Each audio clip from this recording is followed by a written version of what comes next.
Okay, no? So, welcome to our channel, no? So, our topic for today is yung tinatawag nating PFRS 1 or first time adoption of PFRS.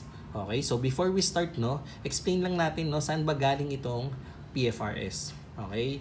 So, nung araw, no, meron tinatawag na International Accounting Standard Council or IASC na kung saan ang objective nila is to promote comparability and consistency in financial reporting across different countries. So, pinapromote nila yung uniformity in the preparation of financial statements. Ngayon, para ma-achieve yung goal niya, yung uniformity ng consistency and comparability is nagawa yung mga International Accounting Standards or IAS. Okay? Now, once adopted ng Pilipino or ng Philippines, once adopted, ang tawag na sa kanya is PAS or Philippine Accounting Standards. Ngayon, si IASC, si International Accounting Standard Committee, is napalitan noong 2001.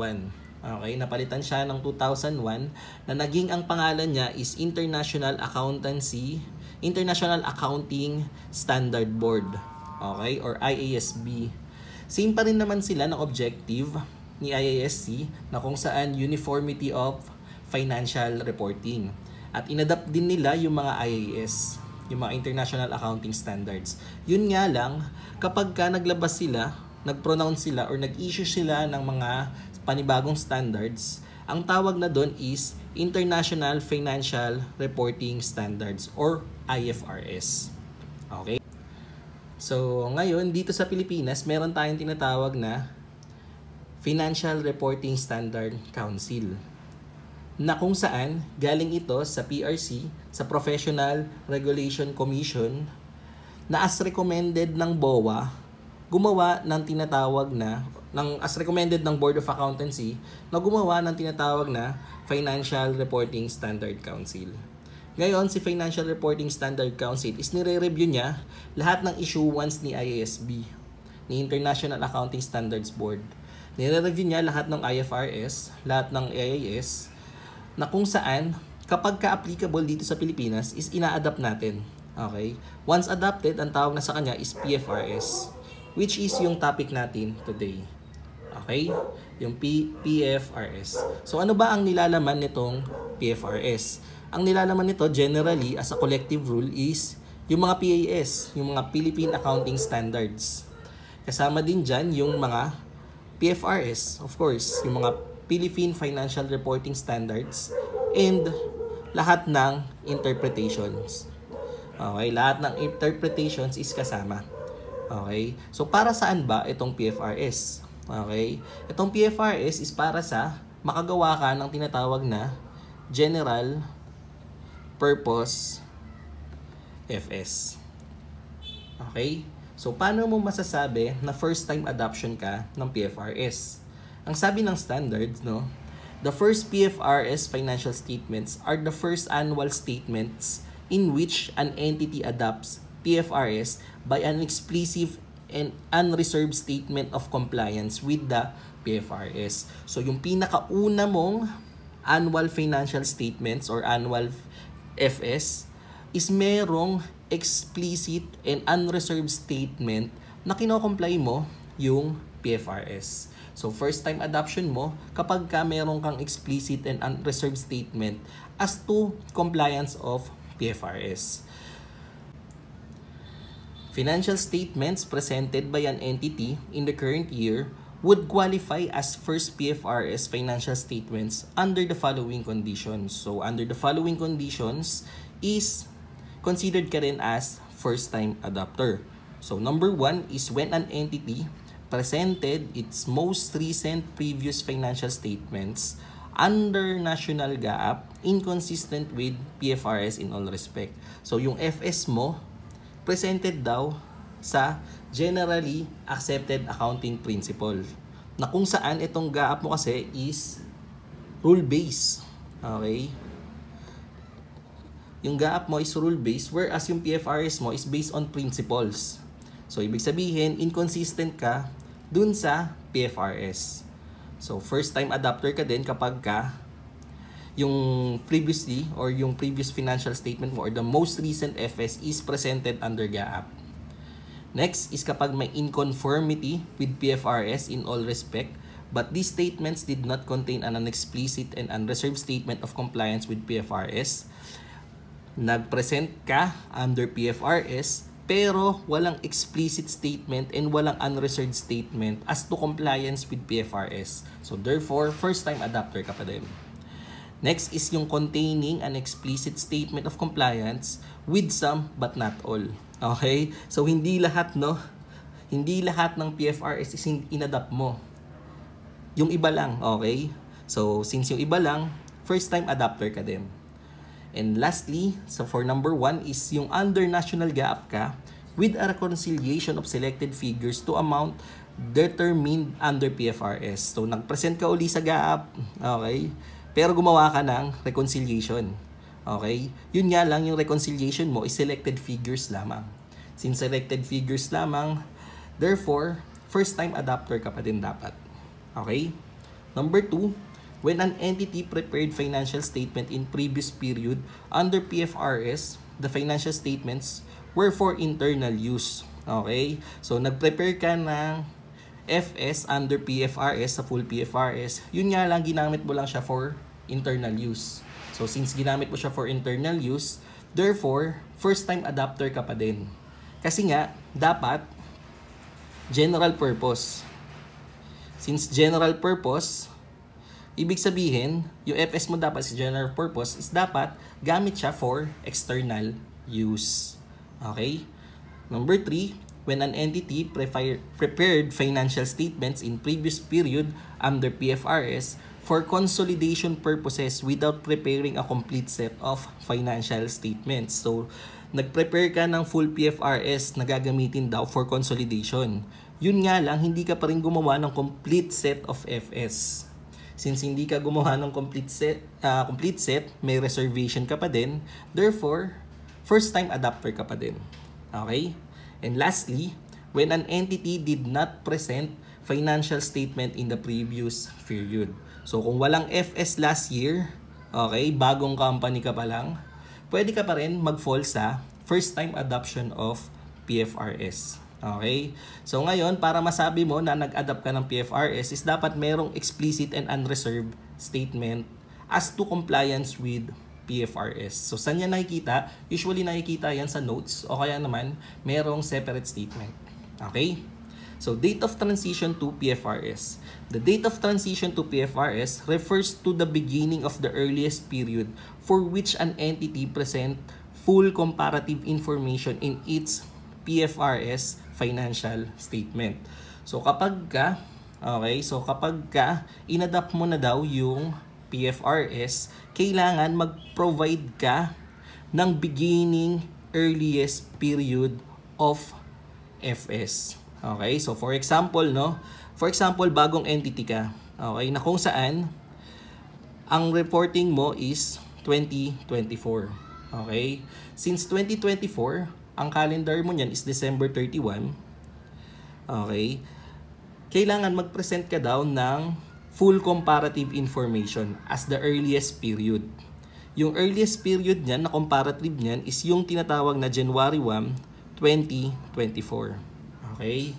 Paano naman kung ang comparative mo is kasama yung 2023? Okay? Pag kasama yung 2023, kailangan mag-provide ka din ng January 1, 2023. Okay? Na kung saan, kapag comparative yan, dapat yung beginning earliest period mo is January 1, 2023. Okay? Pero kapag ka single, okay, hindi ka pa nag-a-adapt or wala ka pang comparative information, December 31, 2024, January 1, 2024, yung kanyang earliest beginning period. Pero kapag ka existing na yung business mo, okay, kunyari, 19 kopong-kopong pa, okay, existing na yung business mo dati pa, for example, nangyari yung business mo is 2,000 pa, okay, kailangan mo rin ba i-present yun? The answer is no, no? Ang kailangan mo i-present yung earliest period, which is yung comparative period mo from 24 and 23 and January 1, 2023. Okay? So, the date of transition to PFRS depends daw on two factors. Namely, the date of adoption of PFRS, kung kailan mo daw inadopt yung PFRS, and the number of years comparative information that an entity decide to present together with the financial statement in the year of adoption. Okay? So, kailangan i-present mo yung date of adoption of the PFRS, naka-effect kung kailan nag-adopt, at yung comparative information that the entity decides to present together with the financial statement in the year of adoption. So, gaya nga ng example natin, since inadopt mo daw yung PFRS noong December 31, 2024, ang earliest period mo is January 1, 2024. Kapag ka single or isa pa lang, no, one whole period pa lang, hindi pa comparative. Pero kapag ang statement mo is comparative na, kasama na yung 2023 and January 1, 2023. Okay? So, para mas maintindihan mo, punta tayo sa illustration, no? So, an entity presented in its most recent financial statements under GAAP on December 31, 2024. The entity decided to adopt PFRS on December 31, 2025 and to present a one-year comparative information for 2024. The beginning of the earliest period for which the entity should present full comparative information would be January 1, 2024. Kasi nga, nag-present ka ng December 31, okay? December 31, 2024. Since one-year comparative lang yung information mo for 2024, ang earliest period niya is yung January 1, 2024.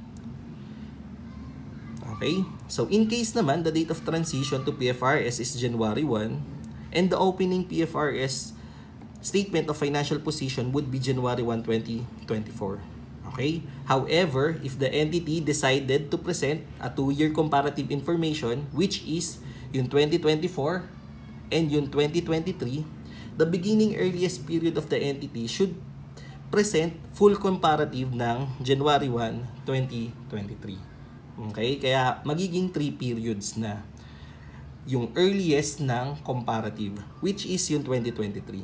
Okay? So, for example, 2025 ka uli, tas 2024. So, ang earliest period niyan is January 1, 2024. Okay?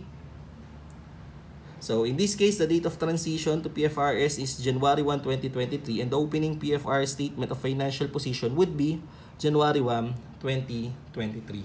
Okay? Ngayon, etong transition mo, yung transition mo to PFRS is magpo-fall yan dun sa tinatawag nating change in accounting policy. Na kung saan ang effect niyan is retrospectively. Okay? So, ano ang nilalaman ng first PFRS financial statements mo? If the entity adopts PFRS first time in the current year, the first PFRS financial statements include the following. Okay? So, the 3 statements of financial position at the end of the current year, at the end of the prior year, and at the date of the transition. Okay? So, for example nga natin kanina, kapag ka ang FS mo is 2024, at ang comparative niya is 2023, sa statement of financial position mo, once na in-adopt mo, noong 2024, yung full PFRS, kailangan mag-provide ka ng earliest period. Okay? Dito, ang earliest period mo is yung January 1, 2023. So, meron kang 3 statement for statement of financial position. Okay? Next is yung 2 statement of comprehensive income for the current year and the prior period. Kapag income statement or the comprehensive income, yung 2024 and 2023 as restated. 2 separate income statement for the current year. So, syempre, nakahiwala yung income statement na ang total is comprehensive income. 2 statement of changes in equity for the current year and the prior period. 2 statement of cash flow for the current and the prior year. And notes to financial statements including the comparative information. So, mapapansin mo, ang earliest or the beginning period adjustment mo lamang is nandun sa balance sheet.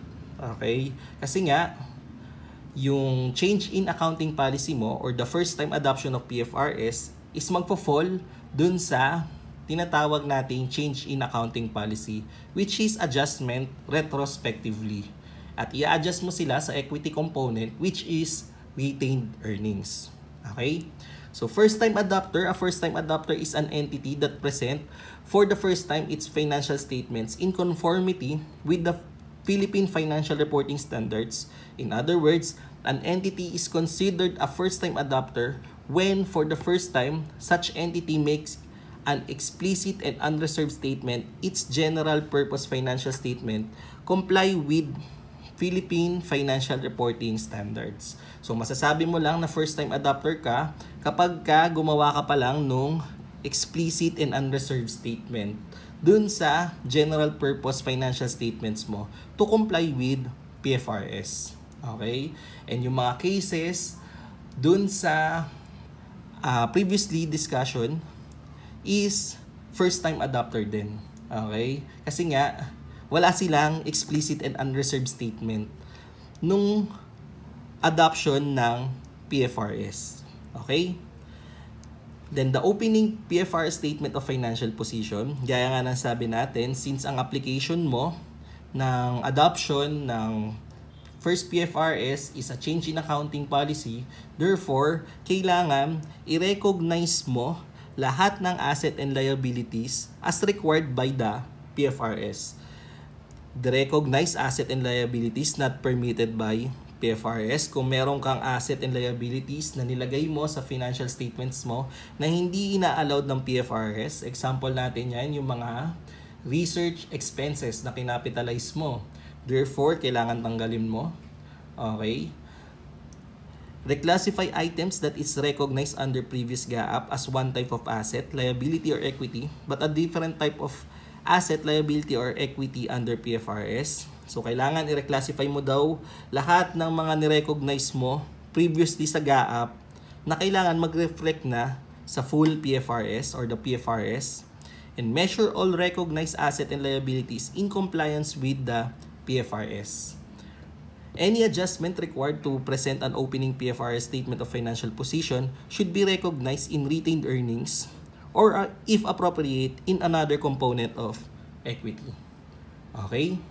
So, kapag nag-adopt ka uli, again, to summarize everything, no? First time adopter ka kapag wala ka pang explicit and unreserved statement na yung general purpose FS mo is hindi pa nagko-comply sa PFRS. So, kapag gumawa ka na ng explicit and unreserved statement na yung general purpose mo is nagko-comply na with the PFRS, yun lamang ang mako-consider as first-time adopter. First-time adopter ka, kapag first-time adopter ka, kailangan i-reclassify mo lahat ng previously recognized asset and liabilities papunta sa PFRS. Any adjustment should be reported sa tinatawag na retained earnings. Okay? So, hanggang dun na lang muna, no, ang tinatawag nating first-time adoption ng PFRS, no. Kung meron kang question, katanungan, or clarification, comment down below. So, salamat sa pakikinig. Hanggang dun lang. Salamat. Paalam.